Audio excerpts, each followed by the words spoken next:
Je ne vous apprends rien en vous disant qu'un accident de travail ou un accident de la route, ça peut changer une vie. Trop souvent, les accidentés doivent composer avec des douleurs physiques constantes et ce sur un plan moyen-long terme. Confrontés à de telles situations, les accidentés vont malheureusement, c'est assez commun, développer une dépression ou autre problématique psychologique.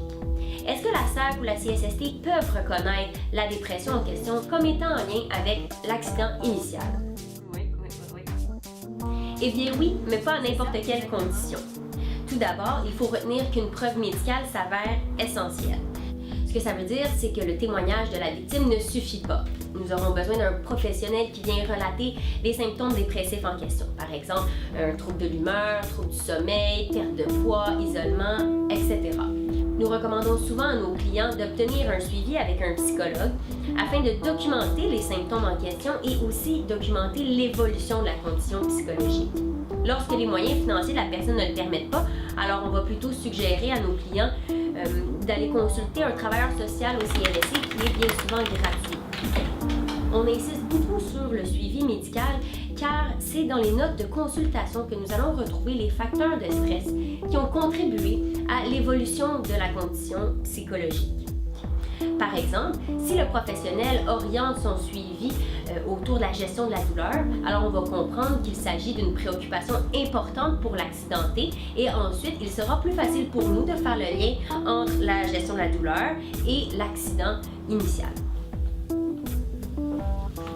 Par contre, attention, votre problématique psychologique sera refusée par la CSST, la SAC ou les tribunaux si le suivi médical révèle que la problématique, la dépression, est reliée soit à des troubles financiers, conflits avec l'employeur ou le stress relié au processus administratif, souvent assez lourd, de la CSST, la SAC ou les tribunaux. Maintenant, nos clients s'inquiètent souvent aussi s'ils ont un historique de dépression ou s'il y a une condition personnelle antérieure qui les amenait déjà à consommer une médication, par exemple pour l'anxiété. Ils vont nous demander est-ce que ces éléments-là peuvent nuire à leur dossier? Eh bien, ça dépend.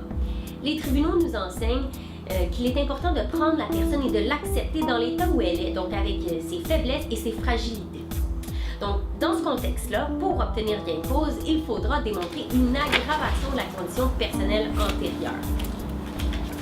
Bref, pour qu'on reconnaisse votre lésion psychologique, gardez en tête que la CSST, la SAC et les tribunaux vont chercher à savoir qu'est-ce qui a pu causer votre lésion psychologique et ensuite ils vont déterminer si cette cause-là est suffisamment reliée à l'accident initial.